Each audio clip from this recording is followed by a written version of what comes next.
হযরতে মূসা আলাইহিস সালাতু ওয়াস সালাম জন্মের আগ থেকেই ফেরাউন হযরতে মূসার শত্রুতা শুরু করেছিল।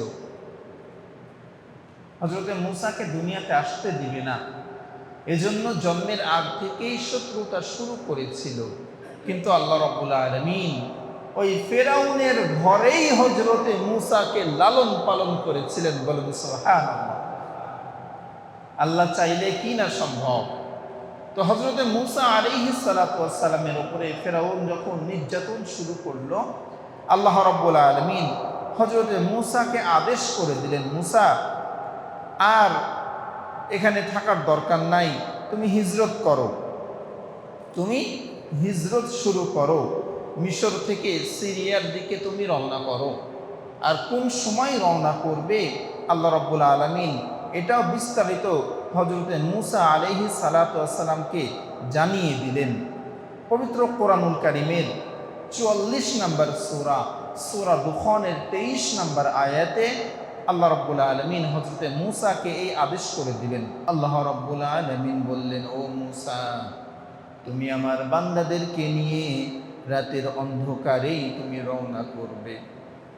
তোমাকে আর মিশরে থাকতে হবে না, তুমি হিজরত করো। রাতের অন্ধকার যখন রাত্রি গহীন হবে, ফজরের আগ মুহূর্তে তুমি মিশর ছেড়ে হিজরত শুরু করে দিবে।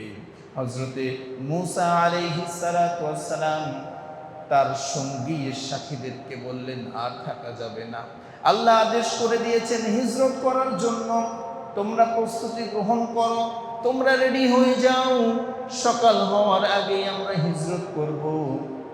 হযরতে মূসা আলাইহিস সালাতু ওয়াস সালাম সঙ্গী সাথী সকলকে সঙ্গে নিয়ে রওনা করলেন। ফজরের আগ মুহূর্তে রওনা করেছেন। সকাল যখন হয়ে যায়, ফেরাউনের দরবারে খবর চলে যায় মূসা নাকি হিজরত শুরু করে দিয়েছে। তার সঙ্গী সাথীদেরকে নিয়ে মিশর থেকে রওনা করেছে, হিজরত শুরু করেছে। ফেরাউন তার সৈন্যবাহিনী প্রস্তুত করলো, মূসাকে এখান থেকে যেতে দেওয়া যাবে না, মূসাকে প্রতিমধ্যেই পাকড়াও করতে হবে, প্রতিমধ্যেই মূসাকে পাকড়াও করে কতল করতে হবে, তোমরা প্রস্তুতি গ্রহণ করো। ফেরাউন বাহিনী হযরতে মূসার পিছনে ধাওয়া করলেন। হযরতে মূসাকে ধরার জন্য পিছনে ধাওয়া শুরু করলেন। সকাল হয়ে গেল।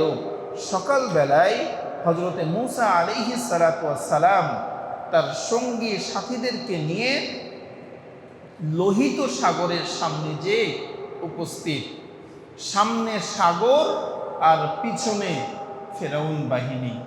ওই অবস্থাতে হযরতে মূসা আলাইহিস সালাতু ওয়াস সালামের উম্মত যারা ছিলেন, সঙ্গী সাথী যারা ছিলেন, তারা বললেন, মূসা, আমরা তো ধরা পড়ে গেলাম, আমরা তো পাকড়াও হয়ে গেলাম, কেননা সামনে লোহিত সাগর, ঝাঁপ দিলে ডুবে মরব, আর পিছনে ফেরাউন বাহিনী, পিছনে গেলে তারা আমাদেরকে মেরে ফেলবে। হযরতে মূসা আলাইহিস সালাতু ওয়াস সালাম বললেন, কাল্লা, কখনো না, আমি এমন কোন রবের ইবাদত করি না যে রব তার বান্দাকে দেখেন না। আমার রব আমাকে দেখেন যে আমি বিপদে আছি। আল্লাহ রাব্বুল আলামিন হযরতে মূসা আলাইহিস সালাতু ওয়াস সালামের উপরে ওহী নাযিল করলেন।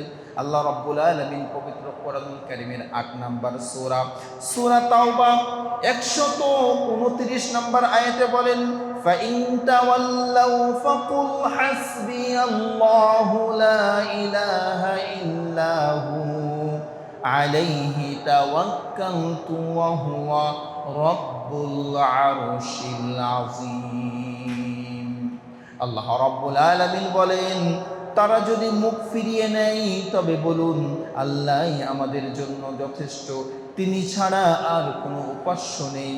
আমি তার ওই দিকেই ভরসা করলাম, তার ওই দিকে আমার মুখকে আমি ফিরিয়ে নিলাম। আল্লাহ আদেশ করে দিলেন, মূসা, আপনি আপনার কওমকে বলুন, আমার উপরে যারা ভরসা করে তাদের কোনো ভয় নাই, আমি আল্লাহ তাদের জন্য যথেষ্ট, আমি আল্লাহ তাদেরকে হেফাজত করব, তাদেরকে আমি পথ দেখাবো। আল্লাহ রাব্বুল আলামিন এরপরে হযরতে মূসা আলাইহিস সালাতু ওয়াস সালামের পরে আয়াত নাযিল করলেন পবিত্র কোরআনুল কারীমের ২৬ নম্বর সূরা সূরাতুল আশ-শুআরা ৬২ নম্বর আয়াতে আল্লাহ বলেন, কাল্লা ইন্না মাইয়া রাব্বি সায়াহদিন। ও মূসা, নিশ্চয়ই আপনার রব আপনার সঙ্গেই আছেন, আপনাকে পথ দেখাবেন, আপনার কোনো ভয় নাই, আপনার কোনো চিন্তা নাই, আপনি কেন বিচলিত হচ্ছেন? আল্লাহ রাব্বুল আলামিন ৬৩ নম্বর আয়াতে আবার ওহী নাজিল করে বললেন, আল্লাহ আদেশ করলেন, ও মূসা, তোমার এই লাঠি দিয়ে এই সাগরের উপরে তুমি মৃত আঘাত করো, বাড়ি দাও। সুবহানাল্লাহ। সামনে লোহিত সাগর আর পিছনে ফেরাউন বাহিনী, আর আল্লাহ মূসা নবীকে আদেশ করলেন যে তোমার হাতে যে লাঠি আছে এই লাঠি দিয়ে তুমি সমুদ্রে আঘাত করো। আমাদের মতো ঈমান আলা মানুষ হলে বলতো, আল্লাহ আপনি কি বলেন, আমার লাঠি দিয়ে আঘাত করে আমি কি করব? কিন্তু নবীদের ঈমান আল্লাহ ওইভাবেই পুক্ত করে দিয়েছিলেন। হযরতে মূসা আলাইহিস সালাতু ওয়াস সালাম লোহিত সাগরের উপরে যখনই বাড়ি দিয়েছেন, আল্লাহ রাব্বুল আলামিন ওই সাগরের পানিকে আদেশ করে দিলেন, ও পানি, আমার মূসা এবং তার কওমের জন্য তুমি রাস্তা করে দাও, তুমি সরে যাও, আমার মূসা যেন তার কওমকে নিয়ে লোহিত সাগর পাড়ি দিয়ে ওই পারে চলে যেতে পারে। আল্লাহ আদেশ করে দিলেন। হযরতে মূসা আলাইহিস সালাতু ওয়াস সালাম এবং কওম সহ লোহিত সাগর যখন রাস্তা করে দিল, এই পার থেকে ওই পার চলে গেল। ওই পারে যাওয়ার পরে ফেরাউন বাহিনী লোহিত সাগরের সামনে আসার পরে সুন্দর রাস্তা দেখে তারা ওই রাস্তা দিয়ে যখন রওনা করলেন, লোহিত সাগরের মিডিল পয়েন্টে যখন গেলেন, আল্লাহ রাব্বুল আলামিন আবার লোহিত সাগরকে আদেশ করলো, ও সাগর, তুমি আগে যেমন ছিলে এখন আবার তেমন হয়ে যাও। আগে যেমন ছিলে পানি, আবার তুমি ওরকম পানি হয়ে যাও, সব রাস্তাকে তুমি পানিতে রূপান্তরিত করে দাও। লোহিত সাগরের যে চিরচেনা যে রূপ আবার ওরকম হয়ে গেল।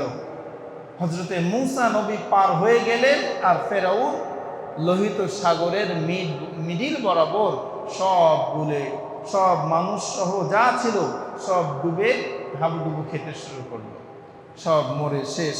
হযরতে মূসা আলাইহিস সালাতু ওয়াস সালামের চিরশত্রু ফেরাউন ওই সময় আল্লাহর কাছে আবেদন করলো, আল্লাহ, ও আল্লাহ, আমি তো ঈমান এনেছি, আমি তো ওই রবের ওপরে ঈমান এনেছি যে রবের ওপরে মূসা নবী ঈমান এনেছে।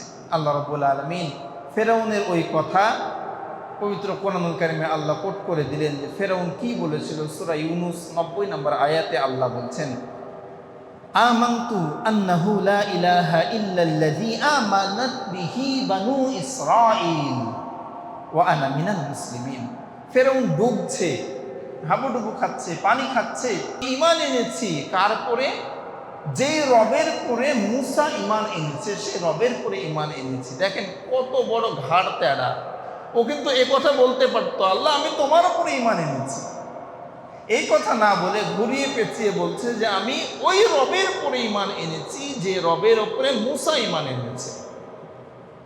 মানে যারা খোদাদ্রোহী হয় তাদের অন্তরে আল্লাহ এমনভাবে মোহর মেরে দেয় যে যতই তাদেরকে সোজা পথ দেখান তারা দেখবে না, মরে যাচ্ছে, তারপরেও সোজা কথা না বলে উল্টো কথা বলছে যে আমি তো মূসার রবের পরে ঈমান এনেছি।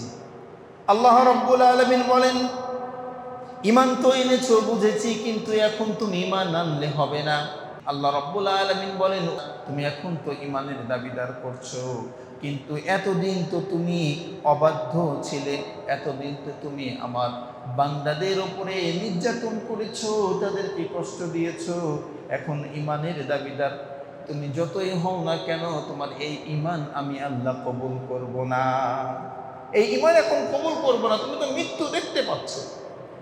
এজন্য তওবা ততক্ষণ কবুল হবে যতক্ষণ না আপনার সাকরাতুল মাউত শুরু হয়ে যাবে।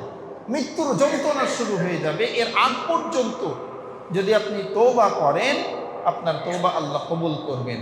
কিন্তু সাকরাতুল মাউত যখন শুরু হয়ে যাবে, মৃত্যু সচক্ষে দেখতে পাবেন, তখন তওবা করলে ওই তওবা আর কবুল হবে না। আর কিয়ামতের পূর্ব মুহূর্তে যখন পশ্চিম দিক দিয়ে সূর্য উঠে যাবে, সেই সময় আর তওবা কবুল হবে না। তো আল্লাহ রাব্বুল আলামিন এইভাবে হযরতে মূসাকে বাঁচিয়ে দিলেন আর ফেরাউনকে চুবিয়ে মারলেন। আল্লাহ বললেন, ও ফেরাউন, তুমি তো ঈমান আনোই নাই, তুমি তো একজন নাফরমান ছিলে, সারাটা জীবন আমার বিরোধিতা করেছো, তুমি তো আমার কাছে দোয়া করেছো, আমার কাছে তুমি ওয়াদা করেছো যে আমি ঈমান এনেছি। তো তোমার সঙ্গে আমার কথা হলো যে তোমাকে আমি কিয়ামতের আগ পর্যন্ত মানে নষ্ট হতে দিব না, অক্ষত রাখবো। তোমার যে দেহটা, এই দেহকে আমি নষ্ট হতে দেব না। তোমার দেহ পানিতে খাবে না, পোকামাকড়ে খাবে না। এই কিয়ামত পর্যন্ত যত মানুষ খোদাদ্রোহিতা করবে, তারা যেন তোমাকে দেখে শিখতে পারে যে যারা এই খোদাদ্রোহিতা করে তাদের অবস্থা আমি আল্লাহ কি করি। এটা যেন তোমাকে দেখে মানুষ শিখতে পারে। এজন্য ভাই, এখান থেকে শিক্ষা গ্রহণ করতে হবে যে খোদাদ্রোহিতা করা, ধর্ম নিয়ে বাড়াবাড়ি করা, ইসলামের সৌন্দর্য নিয়ে বাড়াবাড়ি করা, এটা মারাত্মক খারাপ। যারা ইসলামের বিরোধিতা করেছে, ইসলামের সৌন্দর্যের ওপরে কথা বলেছে, আল্লাহ যুগে যুগে তাদেরকে শাস্তি দিয়েছেন। ইতিহাসে অনেক প্রমাণ পাওয়া যায়।